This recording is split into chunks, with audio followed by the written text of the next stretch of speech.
Olá, tudo bem? Estão começando agora as videoaulas do curso Controle Cidadão. Nesse e nos nossos outros encontros, você vai aprender sobre o Tribunal de Contas, suas atribuições e sua história.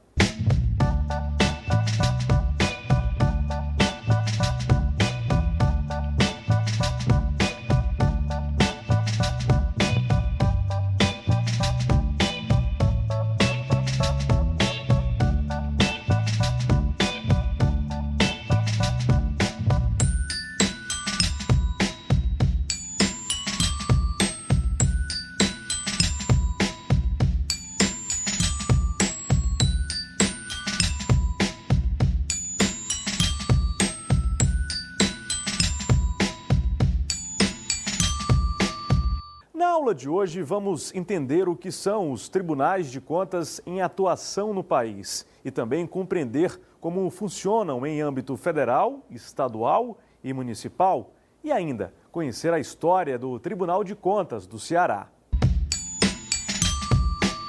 O Tribunal de Contas foi criado a partir da iniciativa do então ministro de Estado da Fazenda, Rui Barbosa, por meio do decreto número 966-A, de 7 de novembro de 1890.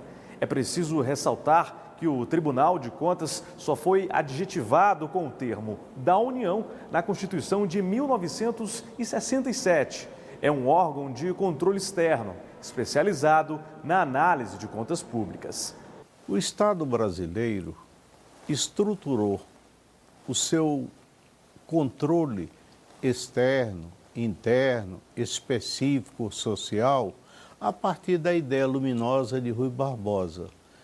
Entendeu Rui que o Estado necessitava de um órgão técnico que pudesse auxiliar o Poder Legislativo na fiscalização dos atos, das despesas dos três poderes.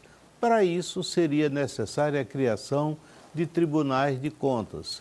Ao Tribunal de Contas da União, há tribunais de contas em cada estado e no Distrito Federal e há, em alguns estados, os tribunais de contas municipais. Com essa estrutura, o que se vê é que o controle interno há em cada poder e tem a missão de fazer o primeiro acompanhamento e as irregularidades. As falhas que são detectadas são remetidas para que o Tribunal de Contas possa julgar os processos fruto de tomadas de conta especial que são abertas pelas controladorias estaduais, quando é o caso, municipais, ou pela Controladoria da União, que foi alçada à condição hoje de ministério. Pode-se ver também que há controles específicos. A Justiça Eleitoral faz um tipo de controle que é fundamental na estrutura do Estado. Aqueles que são candidatos, que buscam registro, mas que foram julgados pelas Cortes de Contas por atos de improbidade administrativa, a Justiça Eleitoral faz o controle, não permitindo o registro dessas candidaturas. E o que se vê ainda é o controle social, é o controle feito pela sociedade, sem o que seria impossível nós termos um controle efetivo. Então, a soma do controle social, do controle específico, do controle interno e do controle externo exercido pelos tribunais de contas dos municípios, do Estado e da União, permite que o Estado possa ter uma fiscalização efetiva complementada pelo julgamento do Poder Legislativo. Para efetivar o controle externo, os tribunais de contas estão organizados a partir de seu quadro de servidores, que ingressam nesses órgãos por meio de concurso público. Os tribunais de contas, para ter um desempenho à altura do que a sociedade espera e das competências que lhes são dadas pela Constituição, seja federal e nos estados a Constituição estadual, eles têm uma organização que nasce com um quadro técnico, que faz aquele primeiro levantamento, que emite pareceres, que realizam auditorias, que fazem diligências. tem para examinar os aspectos legais o Ministério Público de Contas. E esse trabalho, que inicia com a área técnica e o seu parecer e o seu relatório, quando é o caso, é submetido à apreciação do Ministério Público de Contas, que emite também o seu parecer.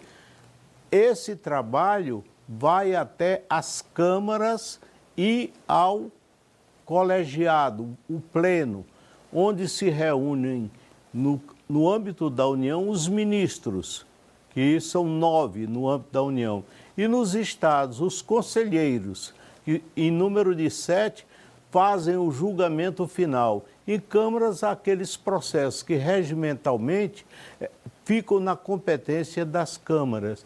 E aquelas matérias mais relevantes são apreciadas pelo plenário. Dessas decisões, cabem recursos e esses recursos são examinados e há um processo de acompanhamento pelos advogados nas sustentações orais e nos recursos que são apresentados. Essa é a estrutura de funcionamento dos tribunais. Valendo ressaltar apenas que o Tribunal de Contas da União dispõe de uma secretaria específica em cada estado, de forma que possa fazer o acompanhamento dos processos que envolvem a destinação e a aplicação de recursos federais. A Constituição de 1988 define como deve ser feito o controle externo. Então, veja agora no primeiro fascículo do curso Controle Cidadão todas as atribuições do Tribunal de Contas. Nos dias de hoje, é difícil imaginar o Brasil sem a atuação de mecanismos de controle como os instituídos pelos tribunais. A importância do Tribunal de Contas se mostra e se acentua em vários aspectos, em várias fases de um processo. Eu diria que a ação preventiva é de fundamental importância. Orientar os gestores, promover cursos, como o Tribunal de Contas da União realiza anualmente o diálogo público. É um diálogo com a sociedade, com os gestores. Dispõe de um instituto próprio, que é o Cezerdelo Corrêa, para a formação não só dos seus quadros de pessoal, mas também formação de gestores. Nos estados, existem as escolas de contas, que têm esse mesmo objetivo da orientação. Então, essa ação preventiva é para capacitar os gestores de forma que não incidam em erros. E tem a ação sancionadora. Essa ação sancionadora vem no julgamento, quando imputa débito, nos casos de desvio de recursos, que aplica multas, que traz nota de improbidade administrativa, que declara a inidoneidade de empresas. Enfim, a importância do tribunal é ser os olhos da sociedade, é poder, contando com o apoio dessa sociedade, eu falei do controle social, poder fiscalizar o emprego dos recursos públicos, o dinheiro do povo, e depois remete toda essa apreciação, todo esse exame anualmente, remete ao Congresso Nacional, ao Tribunal de Contas da União, para que o Congresso Nacional possa julgar as contas do presidente. Nos estados não é diferente, remete à Assembleia Legislativa para que possa o Estado, a Assembleia Legislativa, apreciar as contas do governo estadual. Da mesma forma que remete às câmaras municipais para que elas possam apreciar, com um parecer técnico que lhe é enviado, as contas da municipalidade. Acórdão consiste na decisão proferida por um tribunal como resultado da deliberação colegiada de alguns ou de todos os seus membros. Juízes de primeiro grau proferem suas decisões finais por meio de uma sentença. Os tribunais concluem suas decisões na forma de um acórdão. Agora vamos saber mais como atuam os tribunais de contas. Eles atuam não só na administração direta, eles atuam na administração indireta, atua também nas organizações paraestatais. Eu poderia citar como exemplo de autarquias especiais, como são chamadas, aquelas que integram o Sistema S, aquelas que integram os conselhos profissionais. E mais, aonde vai o recurso público, vai a ação do Tribunal de Contas da União. Se firma um convênio através de ministérios ou secretarias estaduais ou municipais, com organizações sociais ou organizações não governamentais, esse recurso terá que ser prestado contas, de tal forma que haja um acompanhamento. É fundamental essa ação do Tribunal de Contas, porque dá clareza ao legislador que vai julgar contas e à sociedade que quer saber do emprego dos recursos a respeito dessas atividades exercidas, ora por auditorias, diligências, fiscalizações, geralmente que são pautadas não só pelo órgão técnico, mas também fruto de recomendações, ora da imprensa, nas matérias que traz, ora através de denúncias e representações que são encaminhadas ao Tribunal de Contas, de tal forma que essa ação de vigilância é fundamental para o bom emprego dos recursos. Hoje, quando vemos várias manchetes denunciando irregularidades, se os governos fossem mais atentos à ação do Tribunal de Contas, muito do que está a ocorrer, por certo, teria sido tomada providência anteriormente de forma preventiva. E quais são hoje os principais desafios dos tribunais de contas? Um deles é o de se tornar mais visíveis. Os tribunais de contas precisam ser mais conhecidos para que a sociedade os apoie em determinadas iniciativas. Outro problema é que os tribunais de contas são vistos como adversários por setores da economia ou da administração pública. E outro entrave pode ser a burocracia. A burocracia parece que dá uma condição de dificultar a ação fiscalizadora desses órgãos de fiscalização. Para que se tenha uma ideia, um Tribunal de Contas que está a julgar as contas governamentais, que está a julgar a aplicação de recursos fruto de convênios, de contratos que são celebrados, esse tribunal não tem acesso aos sigilos bancário e fiscal. E você sabe o que faz o Tribunal de Contas da União? O TCU analisa e julga as contas dos administradores de recursos públicos federais. Está ligado ao Poder Legislativo, mas não se subordina a ele. Suas competências estão estabelecidas na Lei nº 8.443, de 1992. Vamos aprender agora mais sobre esse tribunal. O Tribunal de Contas da União se compõe de 9 ministros e 4 ministros substitutos.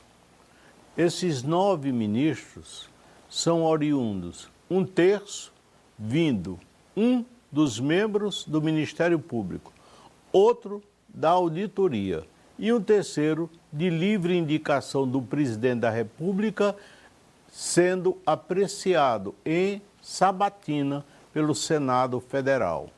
1/3 de indicação da Câmara dos Deputados. Muitos confundem que tenha que ser deputado. Não. São pessoas que têm os seus nomes registrados por partidos, serão sabatinados nas comissões técnicas específicas e levados o nome a plenário. 1/3 de indicação do Senado segue a mesma orientação que é dada no regimento da Câmara dos Deputados.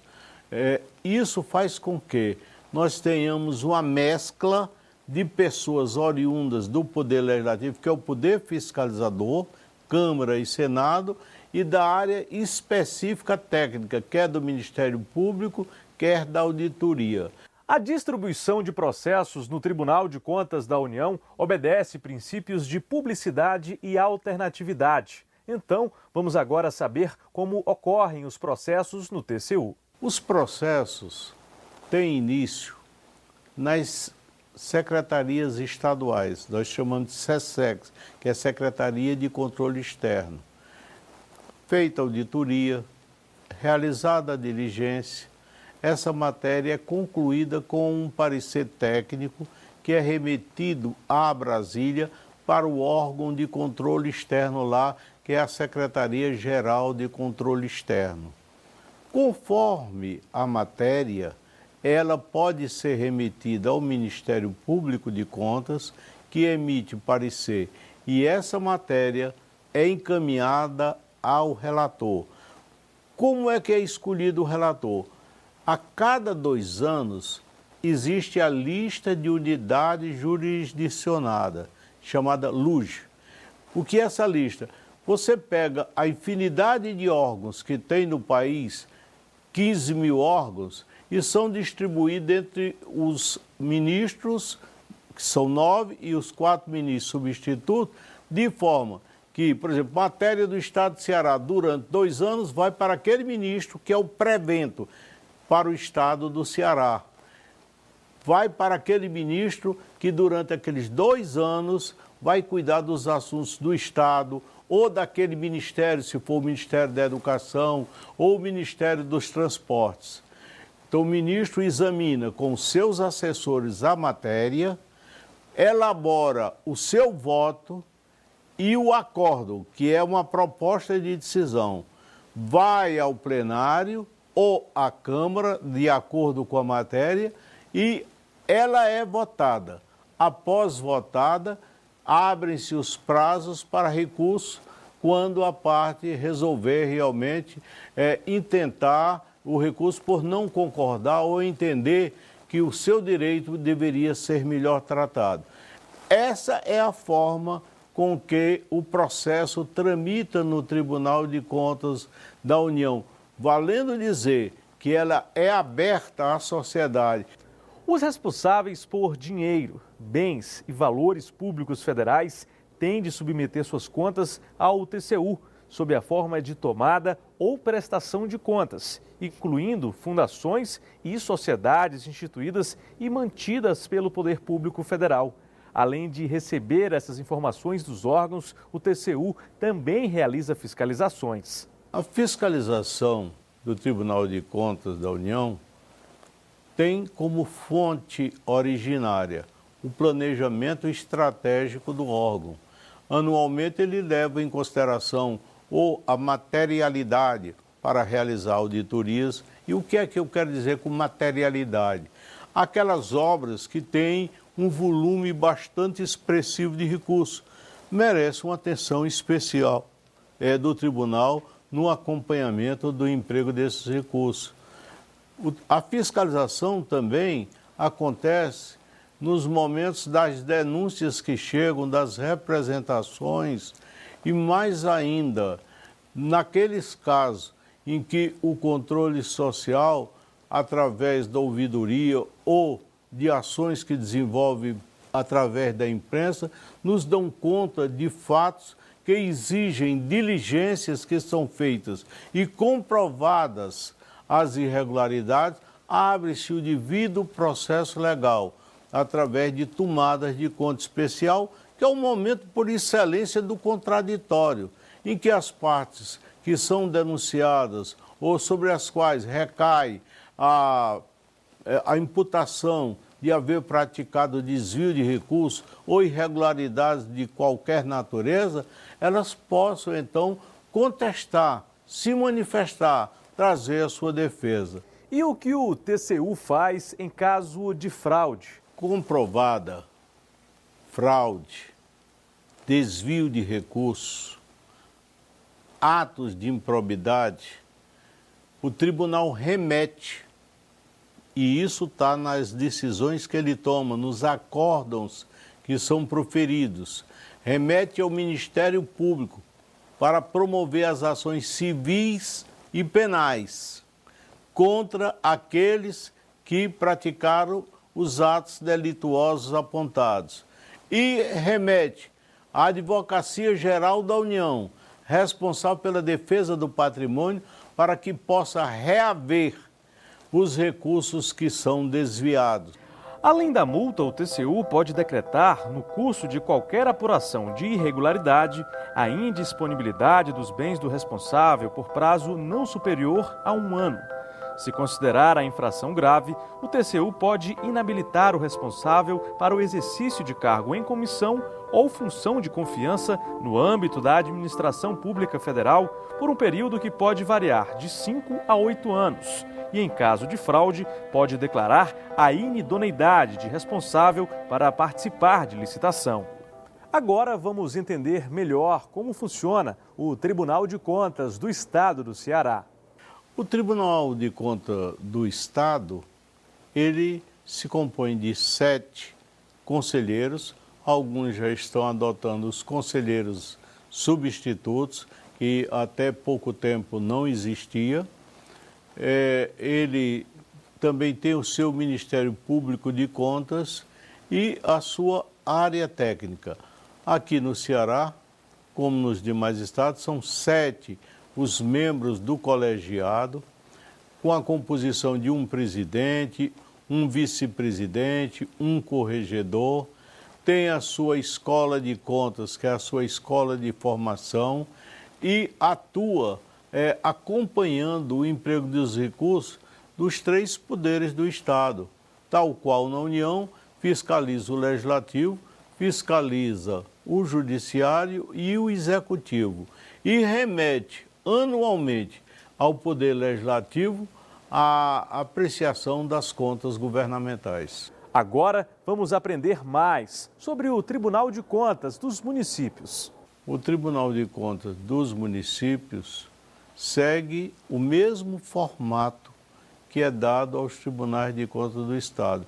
São conselheiros que são escolhidos por indicação do Governo do Estado e da Assembleia, são sabatinados, são votados também pelo plenário e têm a missão, na condição de conselheiros, de apreciar as contas dos municípios do estado do Ceará. E essas contas, após apreciadas, são remetidas da mesma forma que o Estado encaminha para a apreciação da Assembleia, são encaminhadas, neste caso, para as câmaras municipais. O Brasil, como colônia de Portugal, não possuía um instrumento de controle oficial e técnico que se responsabilizasse pelas contas públicas nacionais. Foi só a partir da chegada da família real portuguesa ao país, em 1808, que os debates em torno dessa questão se aprofundaram. Em 1831, já no Brasil Império, foi criado o Tribunal do Tesouro Público Nacional. No entanto, o Tribunal de Contas do Estado do Ceará só veio a surgir no século XX, na década de 1930, já no governo de Getúlio Vargas. Suas garantias constitucionais vieram com a Constituição do Ceará de 1947, e seu atual desenho institucional é garantido pela Constituição Cearense de 1989 e a Lei Orgânica do Tribunal de Contas do Estado do Ceará de 1995. Os tribunais de contas têm uma origem remota. Na Grécia Antiga, havia um colegiado que julgava as contas dos administradores dos arcondados gregos, os chamados arcontes, estabelecendo assim punições para aqueles que não atendessem às expectativas da sociedade. Uma das penas previstas era a de decapitação. No entanto, foi somente com os romanos, devido ao seu imenso império, que o controle dos recursos públicos passou a ter um sistema mais complexo, sendo aperfeiçoado posteriormente pelas grandes potências ocidentais, como a Inglaterra e a França.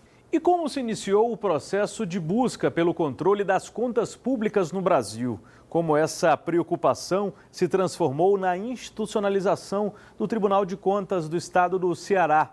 Mesmo que a ideia de aprimorar o controle sobre os recursos públicos no Brasil tenha origem com a instituição do erário régio pela família real portuguesa, a ausência de um controle mais efetivo das contas propiciava uma série de equívocos e má gestão orçamentária. A ausência de fronteiras entre os interesses públicos e os interesses privados favoreciam o uso de recursos públicos para satisfação pessoal ou familiar, o que perdurou por todo o Brasil colonial. Agora vamos falar sobre o Tribunal de Contas do Estado, esse órgão que surgiu bastante tempo depois do TCU. E as condições para a sua criação só surgiram na década de 30. A década de 1930 trouxe profundas mudanças políticas e administrativas para o Brasil. Com a chegada de Getúlio Vargas ao poder, já nos anos 30, houve uma série de mudanças, o que proporcionou a instalação de tribunais de contas nos estados, como foi o caso do Tribunal de Contas do Estado do Ceará. O TCE nasceu na esquina das atuais ruas Guilherme Rocha e Floriano Peixoto, nos altos de uma casa comercial cujo letreiro com dizeres Rosa dos Alpes nomeava informalmente aquela rua. Dali, a instituição transferiu-se para a então sede da Assembleia Legislativa do Estado, próxima à Praça dos Leões, no centro, onde atualmente funciona a Academia Cearense de Letras. Após a restauração do TCE, em 1946, o tribunal foi instalado no atual prédio da Polícia Civil, na Praça dos Voluntários. De lá, o órgão foi transferido para a Rua Pedro I, depois para a Rua Major Facundo, de onde, por fim, estabeleceu-se em sua atual sede própria, na Rua Sena Madureira, todas no centro da cidade. A Revolução de 1930, comandada por Getúlio Vargas, impulsionou uma série de reformas administrativas no Brasil, com reflexos também aqui no Ceará. O governo de Getúlio Vargas, a partir de 1930, propiciou a ocorrência de transformações políticas e administrativas no Brasil, com destaque para as finanças públicas. O então governador Menezes Pimentel foi quem assinou o decreto, em 1935, que criou o Tribunal de Contas do Estado do Ceará. Em 1938, o tribunal passou a contar com seu primeiro regimento e a funcionar efetivamente. A história do Tribunal de Contas do Ceará sofreu um revés quando, sob o governo ditatorial de Getúlio Vargas, uma reforma administrativa do Estado interrompeu por 6 anos suas atividades de fiscalização. Com as reformas implementadas por Getúlio Vargas, o Brasil passou do sistema chamado de patrimonialismo para o burocrático, onde, por exemplo, as contas públicas passaram a ser controladas com mais eficiência e rigor. A exemplo da exigência de concurso público para a admissão de servidores na administração e a avaliação do desempenho dos servidores. A justificativa de conter um suposto avanço comunista no Brasil, em 1937, Getúlio Vargas instaurou um golpe de Estado, criando o que se chama de Estado Novo. A reboque, vieram uma série de reformas administrativas, como a criação do chamado DASP, Departamento Administrativo do Serviço Público, que ficou responsável pelo controle das contas públicas no Estado, o que acarretou a primeira interrupção das atividades do Tribunal de Contas do Estado do Ceará em 1939. Com o objetivo de modernizar o controle das contas públicas nacionais, por meio do Decreto-Lei número 579 de 1938, foi criado um novo órgão, o Departamento Administrativo do Serviço Público. Com o surgimento do DASP, os conselheiros e servidores do Tribunal de Contas do Estado do Ceará passaram a ser reaproveitados em outros órgãos. Essa primeira interrupção durou um período de 6 anos e só terminou com o fim do Estado Novo e a redemocratização. Foi o então interventor do Ceará, Benite Carvalho, que promulgou o decreto que reinstalou as atividades do TCE, que passou a funcionar novamente a partir de 1946. No mesmo ano de 1946, quando da retomada das atividades do Tribunal de Contas do Estado do Ceará, houve uma tentativa de retomar as reformas administrativas que haviam sido proporcionadas por Getúlio Vargas, o que acarretou a segunda interrupção das atividades do TCE em 1946, o que só durou apenas 6 meses. A Carta Magna do Ceará, de 1947, assegurou ao TCE a sua competência como órgão externo do controle de contas públicas no Estado. Mesmo com a Constituição de 1947, faltava ainda ao Tribunal de Contas do Estado um desenho legal de sua estrutura, o que só veio a ocorrer com a instauração do Regimento Interno de 1948. A institucionalização do TCE veio a se firmar no ano de 1948, por meio da aprovação da Tríplice Segurança Jurídica, Constituição, Lei Orgânica e Regimento Interno. Outra importante mudança no período deve-se à diminuição nas exigências para a investidura no cargo extinguiu-se o concurso de provas e títulos e a obrigatoriedade do bacharelado em ciências jurídicas ou econômicas, bastando apenas que o candidato possuísse notórios conhecimentos jurídicos e econômicos. Com a redemocratização do Brasil e a nova Carta Magna Federal de 1988, o Estado do Ceará modificou e adequou a sua Constituição à nova realidade democrática. Surgiu assim a necessidade de atualizar a legislação referente a essa Corte de Contas. Decorrente da nova Constituição do Ceará de 1989, a Lei Orgânica do TCE também sofreu modificações. A exemplo da redução do número de conselheiros, de 9 para 7. Além disso, passou-se a exigir, para a ocupação desses cargos, a exigência de idoneidade, reputação ilibada e notórios conhecimentos em contabilidade, administração, conhecimentos jurídicos e econômicos, que fossem comprovados por no mínimo 10 anos de atividade profissional. Outra modificação é que as prestações de contas analisadas pelo TCE passaram a ser apreciadas anualmente pela Assembleia 60 dias após o início da sessão legislativa. Além disso, a competência para a nomeação dos conselheiros passou a ser dividida entre o governador do Estado e os deputados estaduais. A atual lei orgânica do Tribunal de Contas do Estado do Ceará data de 6 de dezembro de 1995, sancionada pelo então governador Tasso Gereissati, depois de ser aprovada pela Assembleia Legislativa. Sua competência para julgar as contas públicas estaduais não se restringe somente à legalidade dos contratos e despesas, aspectos formais, mas também abrange aspectos informais, como a legitimidade e a economicidade dos atos de gestão deles decorrentes. A jurisdição do TCE não se circunscreve apenas a julgar as contas de agentes públicos, mas de qualquer pessoa, órgão ou instituição que utilize, arrecade, gerencie ou administre recursos de responsabilidade do Estado. Nesta videoaula, aprendemos sobre a história do Tribunal de Contas do Estado do Ceará, mostrando como o funcionamento do órgão foi afetado por diversas mudanças de ordem jurídica e política. Nosso encontro termina aqui. Até a próxima videoaula do curso Controle Cidadão.